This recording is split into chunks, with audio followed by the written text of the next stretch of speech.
Hi dear UPSC aspirants, dear friends, students, welcome to Gallant IAS. I'm Justin and this is our Buddha versus Mahavira strategy in reading comprehension part of CSAT. Yes, some easiest tips and techniques I'm sharing with you in order to score well from your reading comprehension part of CSAT. You know, CSAT is a qualifying paper, but it is very important to score 67 and above in CSAT, at least 67. Quantitative aptitude, reasoning, and these reading comprehensions are the give equal weightage. Practice them very well. Hope your preparation going well. Coming to this reading comprehension, there is a Buddha Mahavira strategy. I will explain it. Before that, in the reading comprehension questions, you know that in reading comprehension of CSAT, every passage is followed by a question, one or two questions. In the questions, you can see some key terms, key terms like corroborate, corollary, inference, assumption, imply. Understanding the meaning of or demand of these terms will help you to find out the exact answer choice in every questions. Okay, so coming to corroborate means you are asked to find an argument, okay, an argument which support the main idea of the passage. Okay, most cases, if the question contains the term corroborate, okay, what does or which of the following corroborate the main idea of the passage? If such is the question, let me tell you, it is asking for the most logical argument, the most logical statement which is support the main idea discussed in the passage. Now corollary, yeah, it's asking for something, the consequences, the net outcome or the result of what is discussed in the passage, what is discussed in the passage. Inference, you know that most often you have seen inference questions. Inference is drawing a conclusion based on the evidences, examples, and your reasoning. Okay, it is not directly given in the passage, but some evidences are there, case studies are there, examples are there. You have to apply your reasoning over that and you have to draw the most logical conclusion out of it, which is inference. Assumption is you are accepting something as true based on some suggestions, based on some examples, based on some facts and all. Not necessary that I mean it is a solid element. It is most logical assumption. It can be true or not true also. Okay, so it is something we accept something as true without any proof, without any solid, questions. Okay, so that is assumption. Coming to imply means imply is almost similar to inference. Here also we accept something as genuine, real, solid, okay, without being expressed directly in the passage. That is not directly expressed in the passage, it is not explicitly given in the passage, but we draw the conclusion. So almost similar to inference. Okay, based on some suggestions we accept this as something as the real, something as true based on some suggestions or based on some facts or evidences given there, but it is not directly expressed in the passage. So these are some type of the usual questions you can expect in the reading comprehension. Okay, so coming to reading comprehension, you know that what is the strategy of reading comprehension. You know that Buddha known for his moderate path, Buddha known for his moderate path, Mahavira known for his extreme path, Mahavira known for his extreme path. So same is the philosophy in reading comprehension also. Same is the philosophy in reading comprehension also. Sometimes the author is discussing, maybe it is on inflation, maybe it is on climate change, maybe it is on malnutrition, maybe it is on poverty, maybe it is on something, some issues. So mostly the author is moderate in his tone, he is moderate in his tone, he is presenting some issues, or maybe it's solutions way forward, etc. Okay, or his concerns he present in the generalized way, in the moderate way. But sometimes you can see that the choices, okay, the choices given under the passage sometimes take the extreme stand. You can see some extreme words, extreme keywords, or extreme stand in the choices. The moderate view of the author is presented in the passage, but the choices follow extreme stand. Such choices mostly go Wrong. So you can apply elimination there. Okay, the you see that one side it is a moderate strand passage, other has a moderate strand, is discussing on the causes and effect or discussing on its solutions. But here in the choices they're given extreme solutions which the author never intended to say. Okay, so that cases this moderatism versus extremism. You know that contradictory to each other. That cases you can make a conclusion that such choices with the extreme stands, extreme viewpoints, extreme opinions, extreme keywords, mostly they're gonna wrong only. You can eliminate them. So see passage, and again sometimes the passage, I mean, passage is very generalized method of presentation, or in passage, some view is generalized, something is generalized. For example, the English education system in India is generalized, or you can see that sometimes they compare. Yeah, English of Indians is like a very poor than that of the illiterate Americans. This is the way they said. And coming to the choices, they say that yes, the English of Indians is the poorest in the world. That way they use, or they say that it is the most worst than any societies of the world. See, so there somewhere it is, a specific information given, and in the choices it is generalized. So generalization versus specialization, that is also very yeah, that most cases such choices also contradict to the author's tone and they're gonna wrong.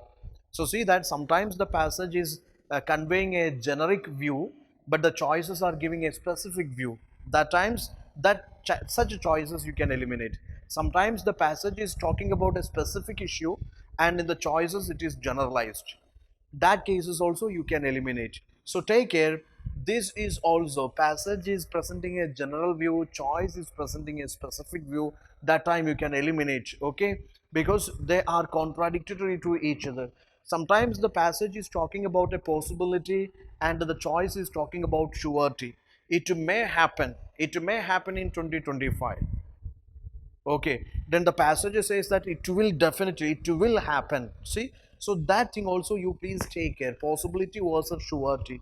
Now again, coming to passages, reading comprehension always adopt this moderate path of Buddha, not the extremist path of Mahavira. Okay, extremism means what extremism in relation to salvation?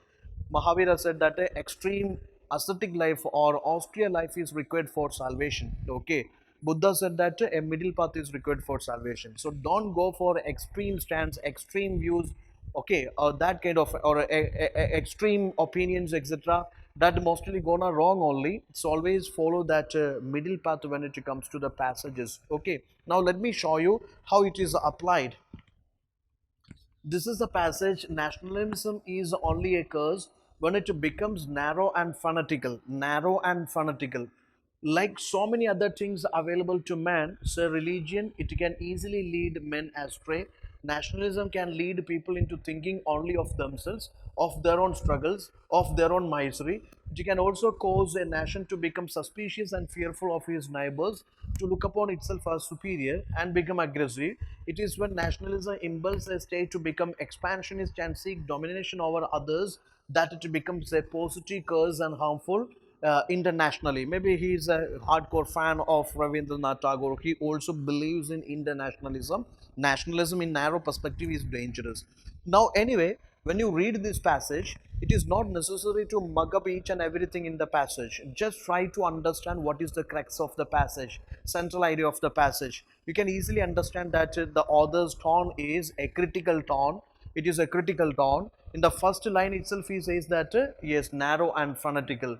Nationalism only occurs when it becomes narrow and fanatical. Okay, so coming to the choices, you can see that yes, choice B, C, D, all talking about the positive side of this nationalism. But the author is speaking, author is having a critical stand, critical tone about nationalism here. He is talking about the disadvantages of nationalism, or nationalism become a curse when it goes narrow and fanatical. Its problems being discussed here. But the BCD talking about these advantages or merit side of the nationalism helps nation to become superior to other nations. It regulates international relations. It helps nation to expand its territories and become powerful. But the author is purposefully he is talking on the negative aspects of this narrow nationalism. Okay, narrow phonetical nationalism. He's talking about that. But the BCD choice is talking about the positive sides. So easily you can eliminate them one by one. You will easily reach the answer. Nationalism make people self-centered and self-concerted. Okay, so that is the answer, because the question is asking for the most correct choice which depicts this opinion of the author. Now, there is another passage. Digital is not just something we use strategically and specifically. Now, you can apply the second method also, reading the question first, then choices. Which among the following most logical, essential message conveyed by above passage? All problems of governance can be solved by using digital technologies. Whether the passage is centered about the problems related to governance and digital technologies. Speaking of digital technologies is speaking of our life and living. Our creativity and imagination cannot be expressed without digital media. That is an extreme change straight away. Even without reading the passage itself, you can eliminate that one.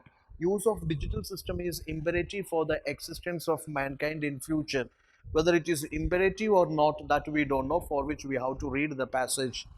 Now, coming to the passage, digital is not just something we use strategically and specifically to do a few tasks. Our very perception of who we are, how we connect to the world around us, and the ways in which we define our domains of life, labor, and language are hugely structured by the digital technologies.